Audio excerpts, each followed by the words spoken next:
नमस्कार. कसे आहात सगळे? तर मस्त मजेत असाल. आजच्या नवीन व्लॉगमध्ये मी पूनम तुमचं खूप सारं स्वागत करतो. तर आता जेव्हापासून राहिलं तेव्हापासून सगळे प्रेग्नन्सीचेच माझे व्लॉग चालू आहेत.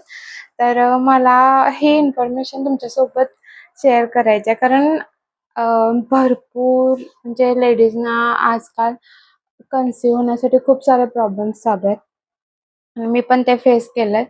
तर ते प्रॉब्लेम्स का होतात आणि त्याच्यावर काही म्हणजे औषधोपचार तर हा आहेच ऑप्शन. पण आपण जास्त गोळ्या औषधं न खाता घरच्या घरी त्या गोष्टी कशा रिकव्हर करू शकतो. तर यावरच मी आज हा व्लॉग बनवला. तर मला म्हणजे कमेंट आल्या होत्या, की प्रेग्नन्सी कन्सीव्ह होण्यासाठी मी काही गोळ्या वगैरे घेतल्या का? त्याच त्याच गोष्टींवर मला आज या व्हिडिओमध्ये बोलायचं आहे. तर सगळ्यात आधी आपल्या म्हणजे भरपूर लेडीजना आता हा शब्द ऐकायला मिळत असेल हल्ली-हल्ली पी-सी-ओ-डी, पी-सी-ओएस असा हे शब्द ऐकायला मिळत असतील. तर हा शब्द पण मला फर्स्ट टाईम जेव्हा मी डॉक्टरांकडे गेलो, माझी पिरियड लेट व्हायची म्हणजे 8 दिवस, 10 दिवस लेट व्हायला लागलेली. तर त्यासाठी मी डॉक्टरांकडे गेलेलो. म्हणजे कन्सीव्ह होत नव्हतं त्याचंच कारण हे होतं. माझी पिरियडची जी सायकल होती ती बिघडली होती.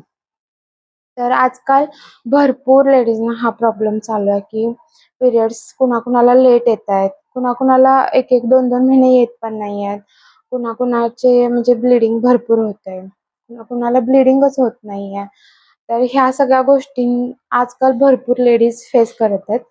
मी पण फेस केल्यात ह्या गोष्टी.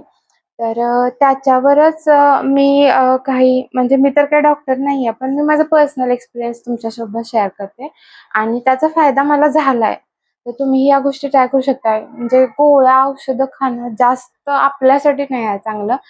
काही गोष्टी म्हणजे गोळ्या औषधाने कोणताही आजार बरा होऊ शकतो. पण त्या गोळ्या औषधामुळे आपल्या बाकी पार्ट्सवर इफेक्ट होऊ शकतो. तर ज्या आपण काही गोळ्या खातो त्या ज्यादा तर किडनीवरच इफेक्ट करतात.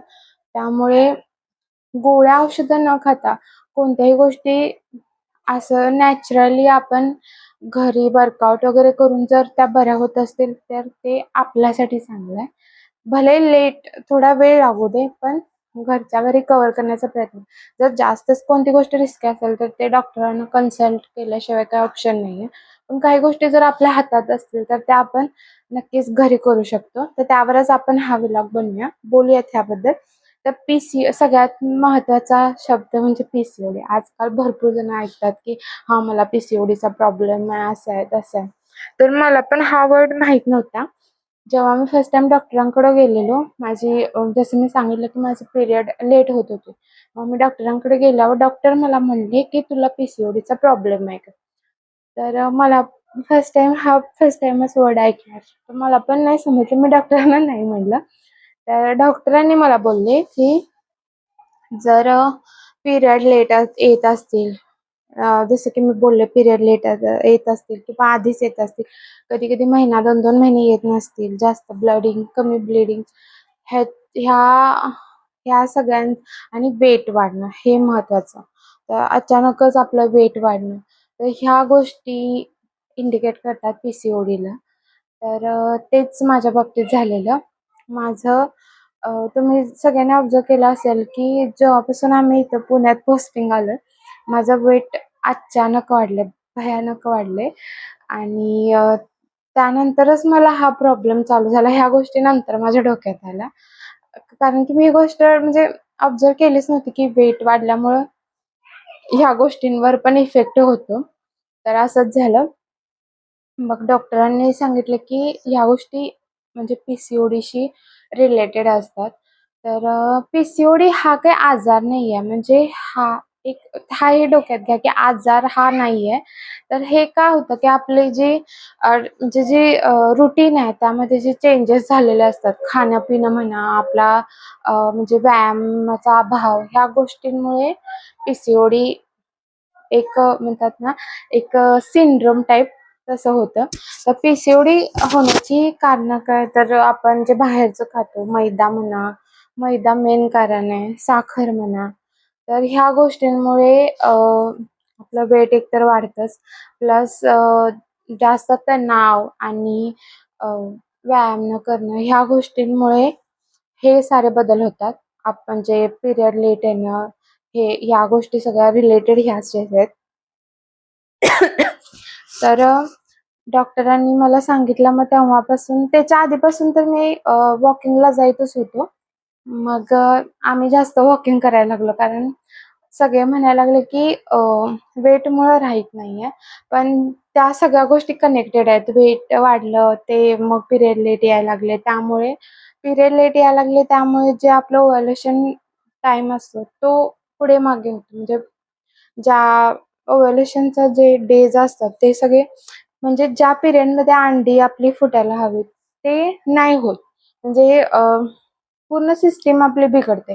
त्यामुळे कन्सीव्ह व्हायला प्रॉब्लेम येतो. तर हा पी-सी-ओ-डीचा प्रॉब्लेम आहे. तर त्याच्यासाठी मी काय केलं, हे मी आज शेअर करते. कारण मला वाटतं 1-2 वर्ष आम्ही प्रेग्नन्सी ट्राय करत होतो, पण कन्सीव्ह होत नव्हते आम्हाला. तर त्याचं कारण हेच होतं. ते आम्हाला जेव्हा डॉक्टरांकडे गेलो तेव्हा समजलं. मग मी काय केलं, मी फक्त 2-3च गोष्टी केल्या. जास्त काही नाही केलं. बाहेरचं थोडं खाणं बंदच केलं. बंद म्हणजे बंद नाही केलं, पण खूप कमी केलं. म्हणजे खाणं बाहेरचं खाऊच वाटतंय, पण खूप कमी केलं. म्हणजे जितकं पहिला खात होतो, ते म्हणजे बंदच केलं. बाहेरचं खाणं म्हणजे आठवड्यातनं एकदा किंवा महिन्यातनं 1-2दा एवढंच, जास्त नाही. आणि त्यानंतरनं चहा बंद केला आम्ही. म्हणजे ह्यांनी दोघांनी पण आम्ही चहा बंद केला.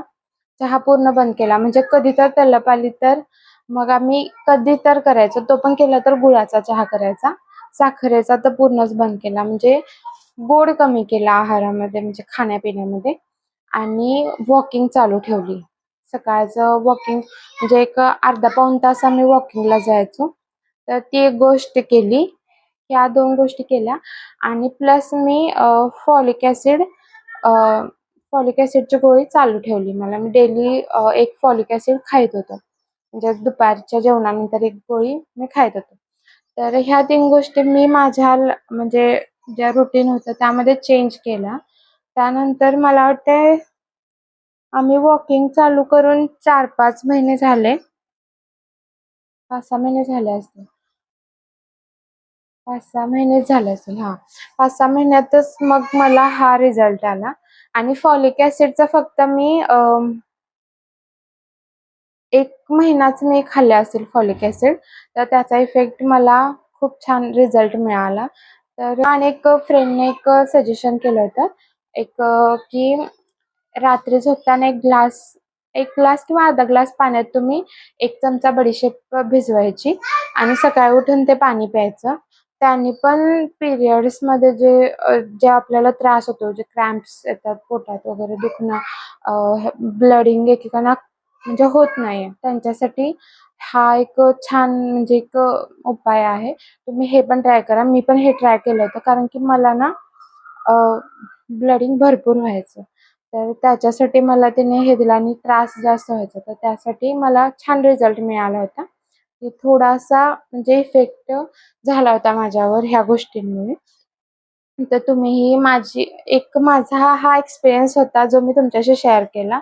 जर तुम्हीही या प्रॉब्लेममधून जात असाल, तुम्हाला कन्सीव्ह होण्यासाठी प्रॉब्लेम येत असतील, तर तुम्ही ह्या गोष्टी नक्की ट्राय करा. आणि काय होतं पी-सी-ओ-डीमुळे जो आपला हा पोटाचा पोर्शन असतो, इथेच जास्त आपलं फॅट वाढतं. त्यामुळे मग ते पिशवीवर फॅट वाढलं की एकेकांना कन्सीव्ह व्हायला प्रॉब्लेम येतो. तर त्या पण गोष्टी आहेत. कधी-कधी कोणाला म्हणजे आपण एक-एकदा बघतो की भरपूर हेल्दी असतात, पण त्यांना कन्सीव्ह होतं. पण प्रत्येकाची बॉडी वेगळी असते. मग प्रत्येकाला त्याच्या बॉडीनुसार वेगळे प्रॉब्लेम्स येतात. त्यामुळे तुम्हाला जर खरंच कन्सीव्ह करायचं असेल, तर नक्की तुम्ही वॉकिंग चालू करा. प्लस तुम्ही हे ह्याला आराम द्या. कारण हे बिघडलं ना सगळं बॉडीच बिघडून जाते. त्यामुळे हे जितकं कंट्रोलमध्ये राहील, तितक्या बाकीच्या गोष्टी कंट्रोलमध्ये राहतील. सगळ्या गोष्टी इथूनच हलतात आणि हे बिघडलं ना सगळंच बिघडतं. तर हे काय आपल्या हातात नाहीये, तरी पण थोडंसं कंट्रोल करायचं, बघायचं की फालतू गोष्टी, फालतू लोकं यांचं टेन्शन नाही घ्यायचं. बस आपलं आपण जगायचं. कारण यायचं एकटं, जायचं एकटं त्यामुळे मस्त जगून घ्यायचं. मी तुम्हाला सांगायला मी पण तेच करते. पण खरंच खूप साऱ्या गोष्टी आहेत. फालतू टेन्शन घेऊन घेऊन ना आपण आपली लाईफ स्पॉईल करतोय आणि भरपूर साऱ्या गोष्टी आहेत त्यामुळे बिघडतात. त्यामुळे टेन्शन नाही, गेले एवढ्यात म्हणायचं आणि बस जगायचं आणि बस वॉकिंग करा. जर तुम्हाला हे आणि जर जास्त तुम्हाला प्रॉब्लेम येत असेल, खरंच एकदा डॉक्टरांना कन्सल्ट करा. पण माझं मत आहे की गोळ्या औषधं खाण्यापेक्षा आपण नॅचरली काही गोष्टी जर रिकव्हर करता येईल तेवढं बघता आलं ना तर खूप चांगलं आहे. तर हा माझा एक्सपिरियन्स होता आणि मी PCOD असताना कन्सीव्ह करण्यासाठी काही जे माझ्या लाईफमध्ये चेंजेस केले ते मी तुमच्याशी शेअर केले. तर तुम्हाला ही इन्फॉर्मेशन कशी वाटली नक्की सांगा आणि जर तुम्हाला आणखी काही जाणून घ्यायचं असेल तर नक्की कमेंट करा. हा व्लॉग कसा वाटला नक्की सांगा आणि काळजी घ्या सगळे. बाय.